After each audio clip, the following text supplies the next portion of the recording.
Não, eu gosto de música, né? Sim. Assim, eu gosto de música. Eu acho música, se você pegar aí a história das 7 artes, né?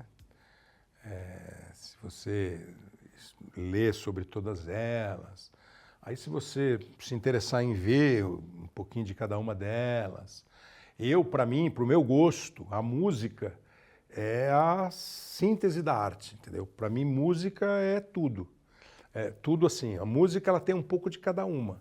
Claro, vai ter de arquitetura, mas assim, quando você pega uma boa letra, ela tem a ver com literatura. Quando você pega uma boa melodia, evidentemente ela tem a ver com música. Às vezes ela tem uma boa ideia. Então, sabe, eu acho que ela é, para mim, a que mais me agrada, assim. E música, letra, eu acho muito legal. E músicos, e artistas, e compositores, e Qual que é seu cantores. disco preferido da vida? Puta, disco é difícil.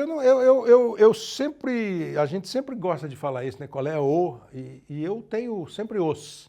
Pode falar Né? hoje, então. Não, então, assim, sei lá, o disco dos Beatles, Qual deles? o que tem o A Day in the Life, que é o Sgt. Peppers, né? Sargento. Pô, acho que a Day in the Life é a maior música do mundo. É a maior música do mundo porque, assim, ela tem uma letra simples e boa, simples e profunda. Ela tem uma melodia que é bonita e vai mudando. Ela muda o andamento, ela muda a batida, ela dá uma virada em determinado momento. Então eu acho que é uma super música, entendeu? Mas, putz, você pega Clube da Esquina, você pega Meus Caros Amigos, do Chico Buarque. Pô, tem uns 3, 4 LP. Eu gosto do Roberto Carlos pra caramba. Então você pega as músicas do Roberto Carlos, eu acho legais pra caramba. E tem um monte. Você pega. Tem um disco do Dire Straits, que eu não lembro qual é o nome, que tem, assim, um monte de sucesso.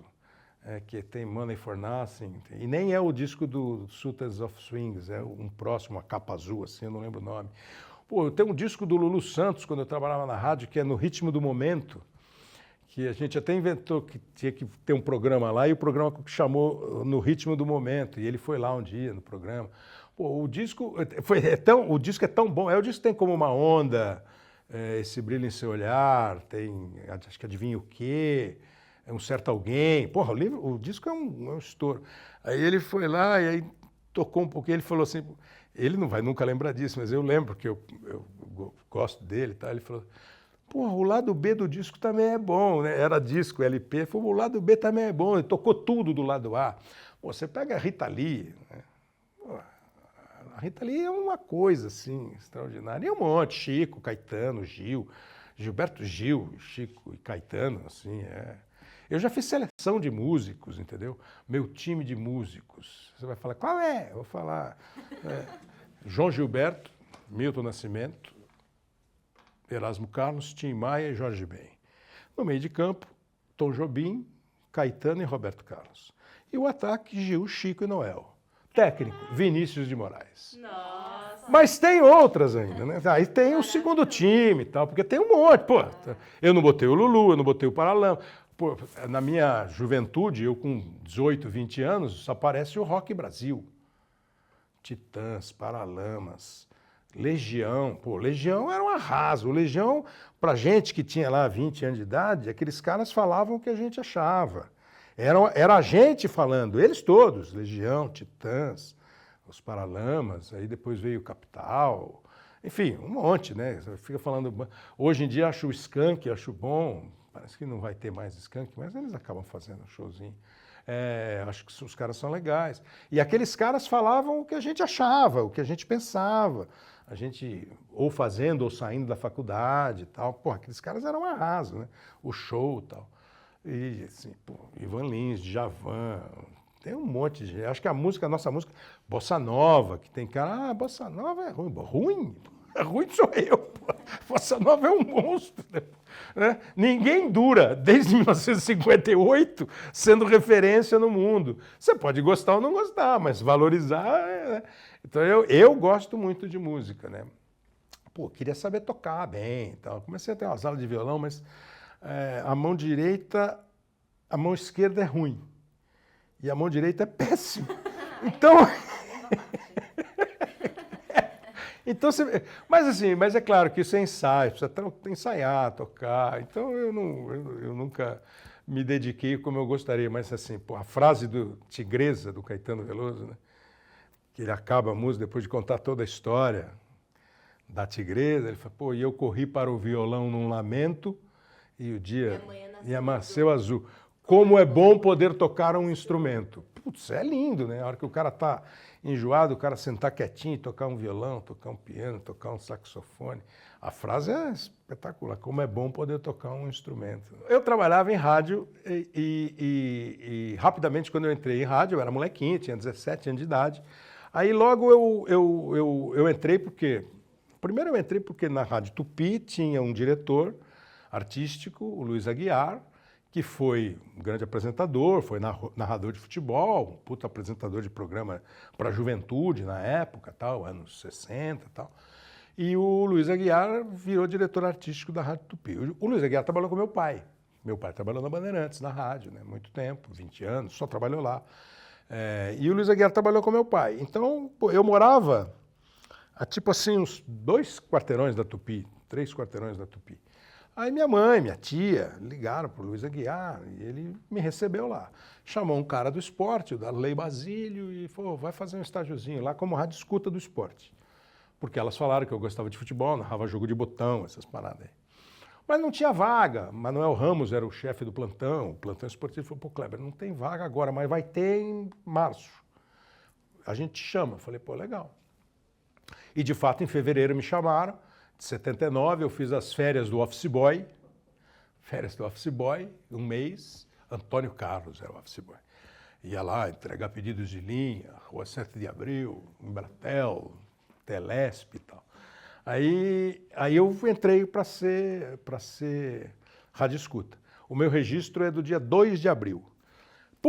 Naquela época, o meu avô, pai do meu pai, também conversou com gente da Bandeirantes, o gerente comercial da Bandeirantes era afilhado de casamento dos meus pais.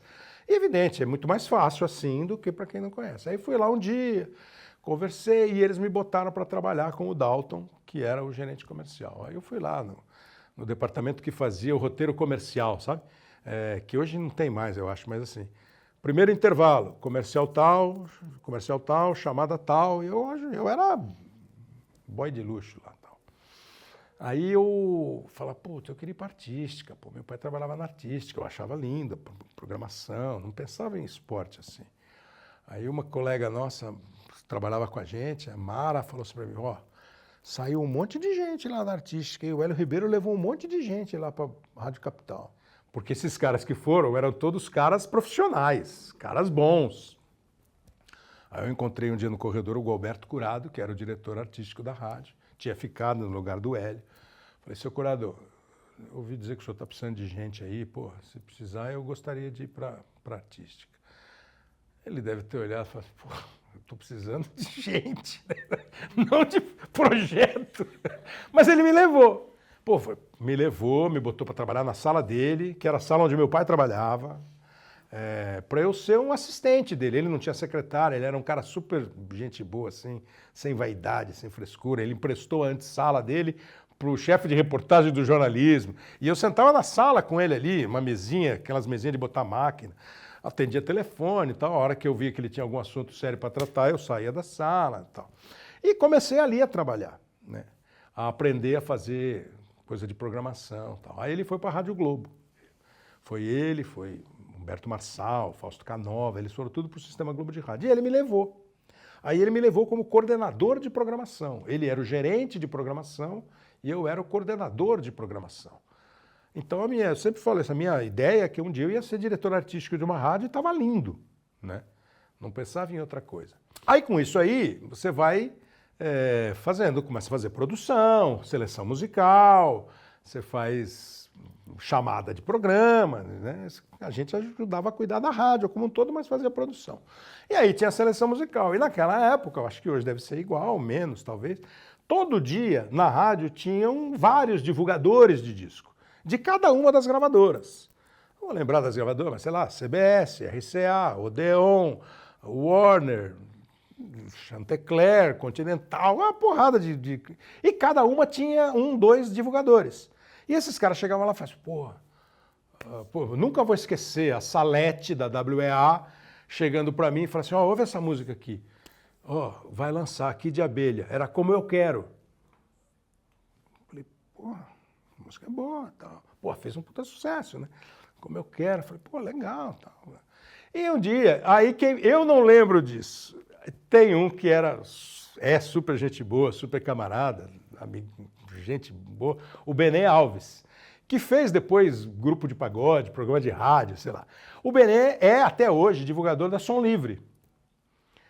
Aí o Benê, o Thiago ouviu isso, estava eu e o Benê, e ele estava junto. Aí o Benê chegou e falou assim, até hoje eu sou muito grato a você, você salvou meu emprego. Ele falou, pô, o AGP lançou um disco e a música de trabalho era tal, porque tinha essa parada, né? O cara lançava um disco e tinha uma música que a gravadora escolhia para ser a música que eles iam lá pedir para tocar.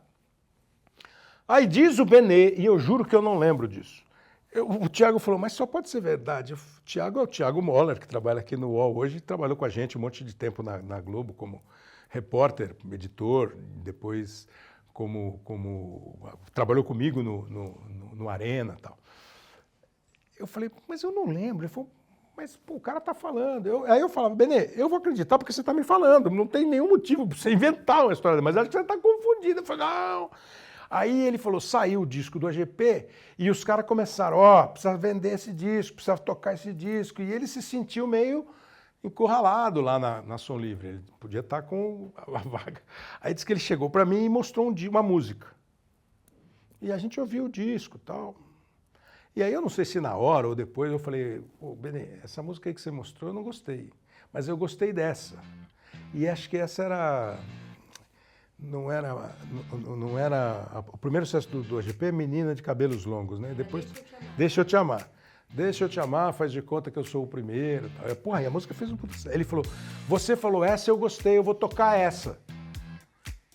E a música fez um sucesso gigante. Não porque eu toquei, porque outros caras devem ter também achado. E talvez ele tenha chegado lá na gravadora e falado, teve um cara lá na Rádio Globo, na Rádio Excelsior, que falou dessa aqui.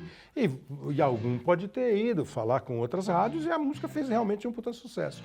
Eu não lembro disso, mas eu vou contar como gol a favor. Então, assim, é a minha sensibilidade para escolher músicas de sucesso e o Benê está até hoje na Som Livre.